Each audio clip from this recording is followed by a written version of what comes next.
முழு சந்திரமுகியாக மாட்டார் சொல்லுங்க.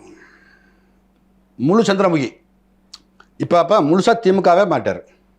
ஏன்னா இப்போ நீங்கள் கேட்ட கேள்வியில் வந்து எதுக்கு அவங்க கேட்காம இவர் கேட்குறாரு, முழுசாகவே மாறி நிற்கிறார்.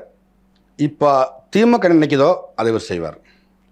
இப்போ தடுக்க முடியாமல் வேறு வழி இல்லாமல் இந்த சென்னை உயர்நீதிமன்றம் நடந்த பிரச்சனை வந்து திட்டமிட்டு நடக்கலை.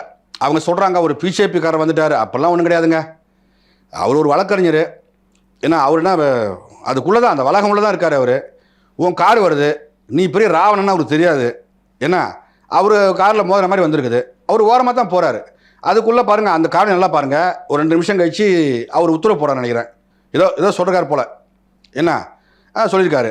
அதுக்கப்புறம் பிடிச்சி ஒரு வழக்கறிஞரை அடிக்கிறாங்க. நீ எங்களை காக்க வந்தியா, எங்களை அடிக்க வந்தியா? அடிப்பட்டவன் ஒரு வழக்கறிஞருங்க. ஒரு வழக்கறிஞருக்கே ஒரு பாதுகாப்பு இல்லை, பார் கவுன்சிலில் போய் உள்ளே வந்து வாழ அடிக்கிறான்.